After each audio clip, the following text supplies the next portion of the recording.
नमस्कार, आप देख रहे हैं न्यूज नेशन में हूं पिनासी। अभी रात के 9 बज चुके हैं। क्वेश्चन आवर में शुरुआत करेंगे बिहार के सियासी बवाल से। जी हां, आरजेडी अध्यक्ष लालू प्रसाद यादव एक बार फिर विवादों में हैं और इस बार आरोप लगा है उनके इलाज के लिए मंत्री बेटे के घर पर सरकारी डॉक्टरों की तैनाती की गई। जाहिर सी बात है, बेटा अगर स्वास्थ्य मंत्री है तो पिता के इलाज के लिए घर में डॉक्टर आ सकते हैं और पिता भी पूर्व मुख्यमंत्री हो तो।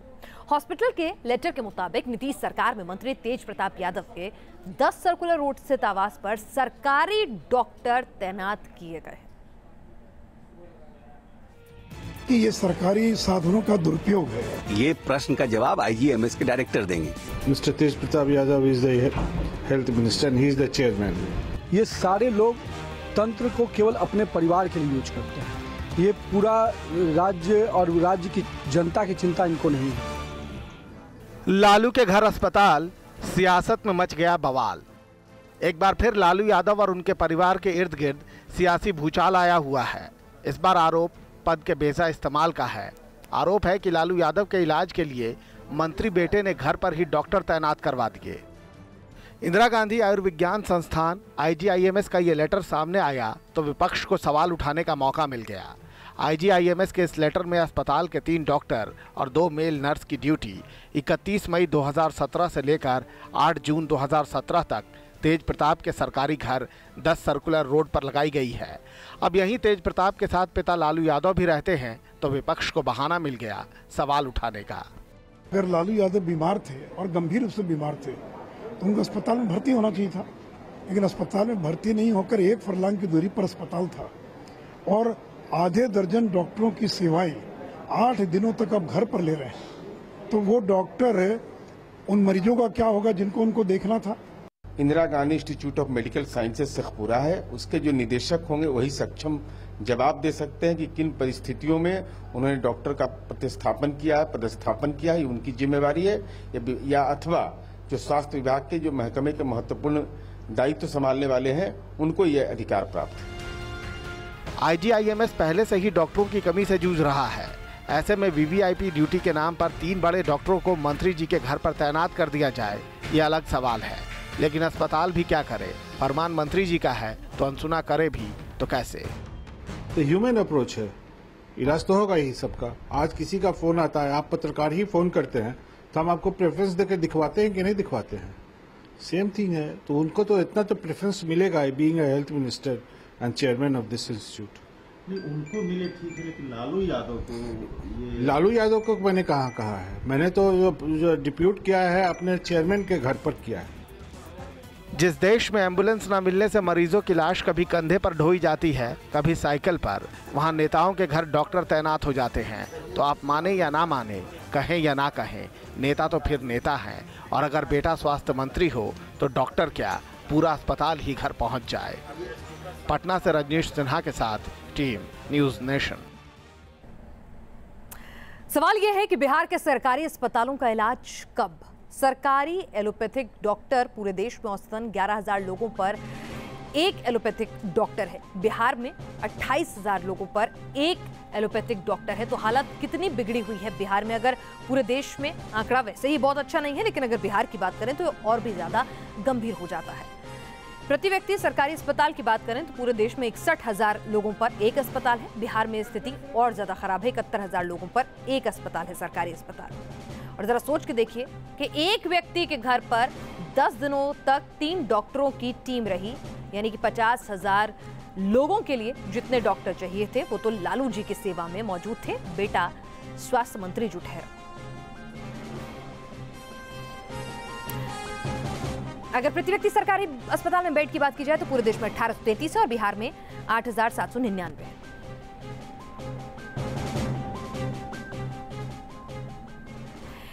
आगे बढ़ते हैं। यूपी में अब शादी का रजिस्ट्रेशन करवाना अनिवार्य हो गया है। नया नियम लागू होने के बाद सभी धर्मों के लोगों को अपनी शादी का रजिस्ट्रेशन करवाना होगा। खास बात यह है कि मुसलमानों को भी अब इस नए नियम से छूट नहीं मिलेगी।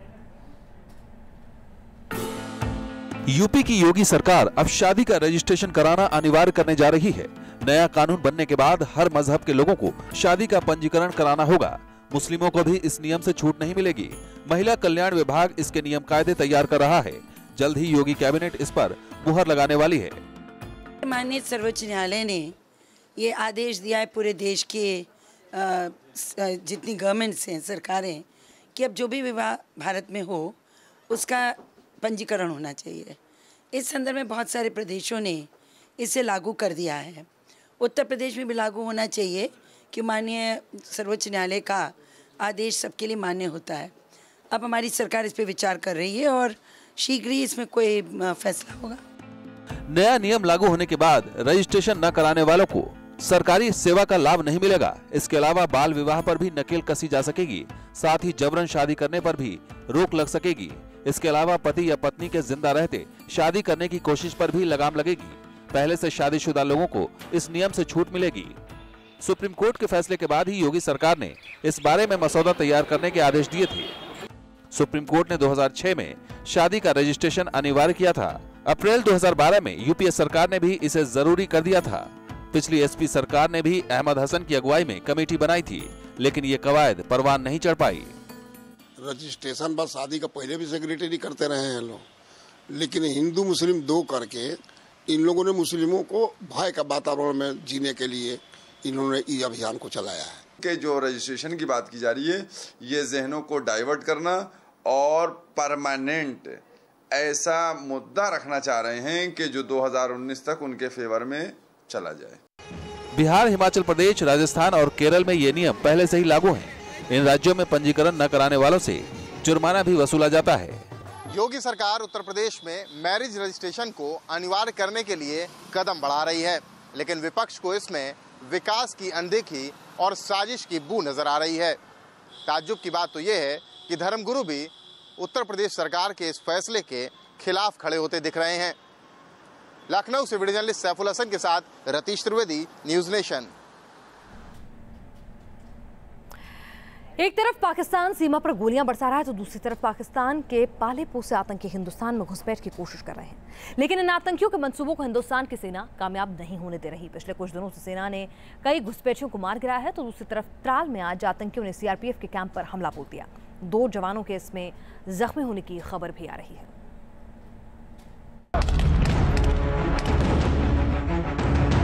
कभी सीमा पर नापाक गोलीबारी, कभी आतंकियों की घुसपैठ की कोशिश। पाकिस्तान की नापाक करतूत उसके प्लान का हिस्सा है। पाकिस्तान की सेना जब भी सीमा पर गोलीबारी करती है तो इसका मतलब साफ होता है कि वो आतंकियों को कवर फायरिंग दे रही है। पिछले 3 दिनों से पाकिस्तान ने हिंदुस्तान की चौकियों पर जबरदस्त फायरिंग की। कई बार सीज फायर का उल्लंघन किया तो कश्मीर में इसका असर भी नजर आया। कश्मीर में पाकिस्तान के घुसपैठिए आतंकियों ने सीआरपीएफ कैंप को निशाना बनाने की कोशिश की। त्राल में हुए आतंकी हमले में 2 सीआरपीएफ के जवान जख्मी हुए हैं। सीआरपीएफ के जवानों ने भी आतंकियों पर जवाबी हमला किया, लेकिन आतंकी मौके से फरार होने में कामयाब हो गए। त्राल में हुए इस आतंकी हमले के बाद पूरे इलाके में सर्च ऑपरेशन जारी है। पाकिस्तान की लगातार बॉर्डरिंग पे फायरिंग जिस तरह से हो रही है उससे साफ जाहिर है कि पाकिस्तान बुखला गया है, अपना आप संभाल नहीं पा रहा है। आर्मी चीफ हर बार बॉर्डर पे आता है तो कोई ना कोई ट्रबल क्रिएट करता है।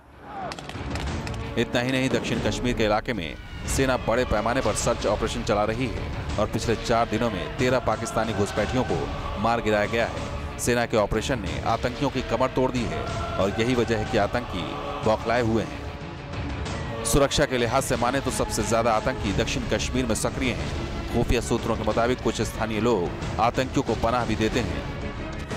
दक्षिण कश्मीर के 10 जिलों में ऐसे 5 जिले खास हैं जहां आतंकियों के साथ मुठभेड़ सबसे ज्यादा होती है।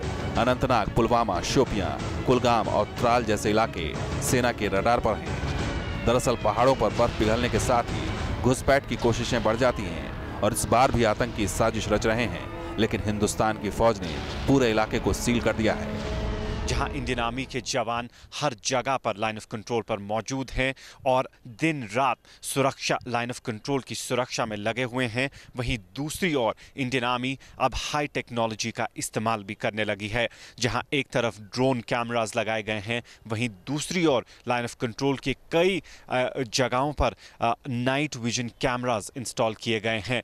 साथ ही राडार इमेजिंग भी अब शुरू कर दी गई है, जिसकी वजह से जो पूरा लाइन ऑफ कंट्रोल है फुल प्रूफ बन गया है। सेना की रणनीति साफ है, जैसी साजिश होगी वैसा ही जवाब दिया जाएगा। सेना पूरे इलाके में सर्च ऑपरेशन चला रही है और आतंकियों को उनके अंजाम तक पहुंचा रही है। Team news nation. अगर आतंक के इन नापाक कैंपों की बात करें तो पीओके में 20 नए आतंकी कैंप बने हैं हाल के दिनों में। जो खुफिया जानकारी मिली है उसके मुताबिक पाक ऑक्यूपाइड कश्मीर से आतंक की ट्रेनिंग हो रही है। पिछले 4 महीनों में ये आतंकी कैंप और ज्यादा सक्रिय हुए हैं, बने हैं। फिलहाल पीओके में 55 आतंकी कैंप जो हैं वो सक्रिय हैं और उनका मकसद यही है कि बर्फ पिघल रही है तो ज्यादा से ज्यादा घुसपैठ जो है वो कराई जा सके। सर्जिकल स्ट्राइक के बाद इनको शिफ्ट किया गया है। कश्मीर घाटी में करीब 160 आतंकी इस वक्त सक्रिय हैं, सूत्रों के हवाले से खबर है। सेना ने इस साल घुसपैठ की 23 कोशिशें अब तक नाकाम की।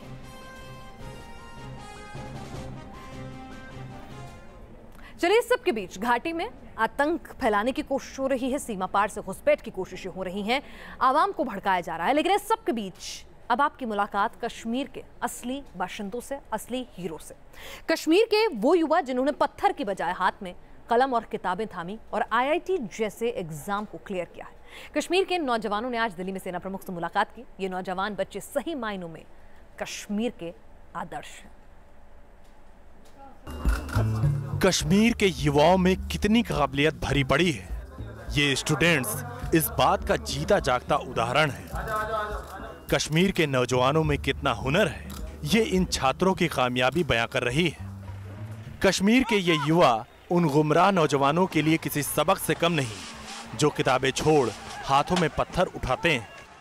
कश्मीर के ये नौजवान उन पत्थरबाज गद्दारों के चेहरे पर किसी करारे तमाचे से कम नहीं जो अलगाववाद की आग में कश्मीर को झोंक देना चाहते हैं। कश्मीर के 28 बच्चों ने इस बार इंजीनियरिंग की प्रवेश परीक्षा में रिकॉर्ड कायम किया है। 9 बच्चे साउथ कश्मीर से हैं, जहां सबसे ज्यादा आतंकी वारदात होती है। 10 बच्चे उत्तर कश्मीर से हैं, 7 बच्चे करगिल और 2 जम्मू क्षेत्र से हैं। ये बच्चे कश्मीर के असली हीरो हैं, रियल रोल मॉडल हैं। सेना प्रमुख जनरल बिपिन रावत ने कश्मीर के इन सभी बच्चों का न केवल सम्मान किया बल्कि उनकी हौसला अफजाई भी की। आप लोग की जो सफलता है, हम यही चाहेंगे कि यही एक उदाहरण बने बाकी नौजवानों के लिए, खासकर जो कश्मीर घाटी में है। वो भी नौजवान है, उसके हाथ में या तो लैपटॉप हो या किताब। ये बात किसी से छिपी नहीं है कि कश्मीर में हालात कितने खराब हैं। कभी आतंकवाद हमले होते हैं तो कभी अलगाववादी संगठन पत्थरबाजी करवाते हैं। आतंकवाद और अलगाववाद का कश्मीर की शिक्षा व्यवस्था पर बुरा असर पड़ा है। स्कूल कॉलेज आए दिन बंद रहते हैं। इन सब के बावजूद इन छात्रों ने जो कमाल किया है वो काबिले तारीफ है। मैं यही चाहता हूँ कि कश्मीर में जो गनफायर है, ये जो एक्सप्लोजिव का जो धुआं होता है, ये कितनी पीढ़ी और देखेंगे। पीढ़ियों ने देख ली, पीढ़ी पे पीढ़ी बर्बाद हो गई है। मैं बता रहा हूँ, इसके वजह से जो डर बैठा हुआ है कश्मीरी आवाम में, कश्मीरी यूथ के अंदर, कि आज पता नहीं क्या हो जाएगा, आज मिलिटेंट आ जाएगा, आज सिक्योरिटी फोर्स आ जाएगी, उधर से मिलिटेंट कर रहा है, इधर से सिक्योरिटी फोर्स कर रहा है। ये कब तक इस माहौल में हम जीते रहेंगे? कश्मीर के इन नौजवानों की आर्मी चीफ से मुलाकात किसी सपने के सच होने जैसी थी। इन छात्रों ने भी कश्मीर के उन युवाओं को पैगाम दिया जो हाथों में पत्थर उठाते हैं। कहते हैं ना कि कुछ कर गुजरने को मौसम नहीं मन चाहिए, अगर मन हो तो मतलब कर जा सकता है। जब लिटरेट बनेंगे तो हमारे दिमाग में आता है, हमारी समझ में आता है कि हमें पढ़ना है तो स्टूडेंट पढ़ने सारा ख़त्म हो जाएगा।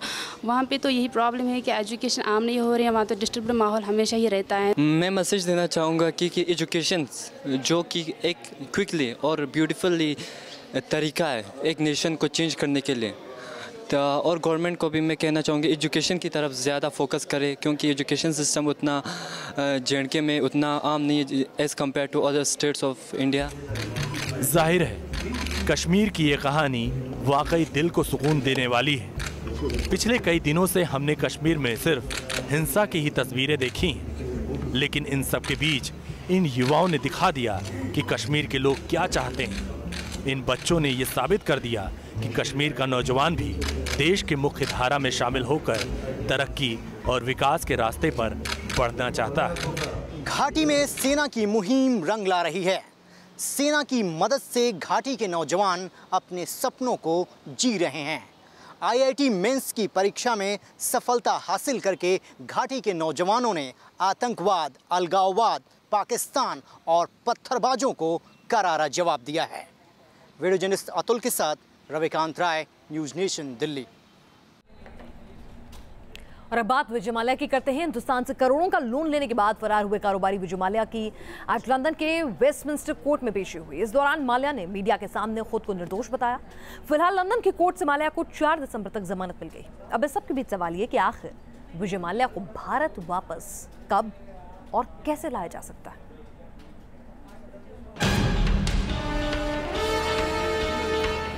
I had enough evidence to prove my case. Hindustan के कई बैंकों को करोड़ों का चूना लगाकर भागने वाले कारोबारी विजय माल्या की अकड़ देखिए। बैंकों को 9,000 करोड़ की चपत लगाने वाले कारोबारी का अंदाज देखिए। ऐसा लगता है विजय माल्या को ना तो कानून का डर है और ना ही गिरफ्तारी का खौफ। माल्या जिस अंदाज में मीडिया से बात कर रहे थे, उसे देखकर यही लग रहा था कि माल्या को कानून का जरा भी डर नहीं।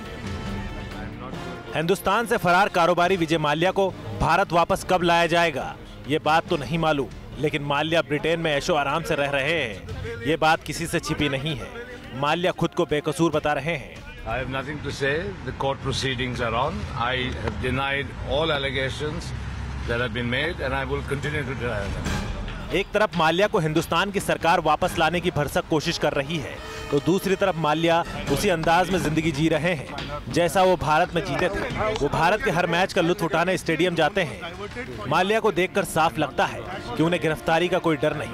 I am delighted that I can put my case forward before a fair and impartial UK court. Yes, I am very happy with that opportunity. हम आपको बता दें, विजय माल्या की किंगफिशर एयरलाइंस ने बैंकों का करीब 9,000 करोड़ रुपए का कर्ज नहीं चुकाया है।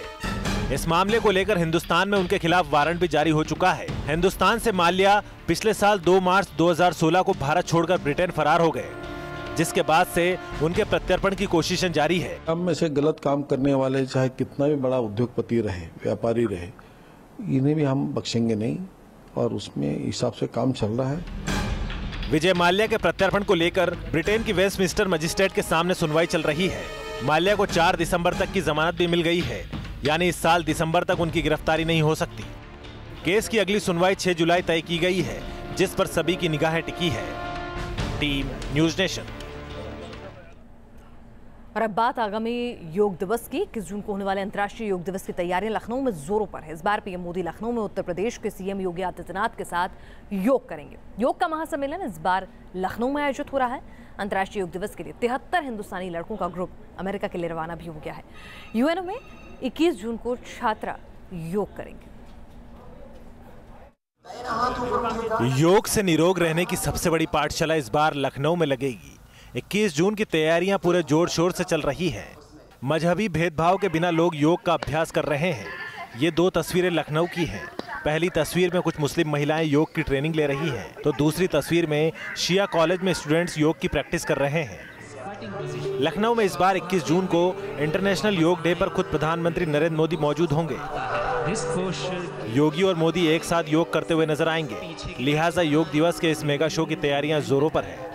प्रधानमंत्री जी लखनऊ में योग करने आ रहे हैं, उसके लिए जो तैयारी हो रही है वो अलग है। आज हमारे कॉलेज में बाकायदा डेली योगा क्लासेस का शुभारंभ किया गया है और इसके अंदर ये क्लासेस डेली होंगे, रोज़ होंगे, इसलिए कि योग को धर्म से और मज़हब से नहीं जोड़ना चाहिए। हिंदुस्तान की पहल की वजह से आज योग दुनिया भर में छाया हुआ है। 21 जून को पूरी दुनिया योग दिवस मनाती है। 21 जून को यूएनओ में भी देश के 73 बच्चे योग करते हुए नजर आएंगे। हम लोग को पूरा सिखाया गया कि कैसे आपको करना है वहाँ पे, और अच्छे से ट्रेनिंग दी है। ऐसा नहीं है कि बस थोड़ा बहुत बता के बस आप करने चले जाओ, ऐसे नहीं, बहुत अच्छे से ट्रेनिंग दी। और हम लोग को इतनी खुशी हो रही है कि हम लोग अपनी इंडिया को रिप्रेजेंट करेंगे, भारत को रिप्रेजेंट कर रहे हैं यूनाइटेड नेशन में। योगा हमारे हिंदुस्तान की धरोहर है, हमारे हिंदुस्तान का कल्चर है, और इसको रिलीजन से जोड़ना बिल्कुल ही गलत बात है। योग सिर्फ इंडियन ओरिजिन है, इट्स भारतीय एक वो। और दूसरी बात, कभी एक्सरसाइज को किसी रिलीजन से नहीं होती। कोई रिलीजन मतलब डिवाइड नहीं करता आपको एक्सरसाइज पे, and it's an exercise, absolute exercise. जाहिर है जैसे जैसे योग दिवस नजदीक आता जा रहा है, वैसे वैसे लोगों में योग को लेकर उत्साह बढ़ता जा रहा है। बस अब इंतजार है 21 जून का, जब देश के साथ दुनिया भी योगमय हो जाएगी। Team news nation.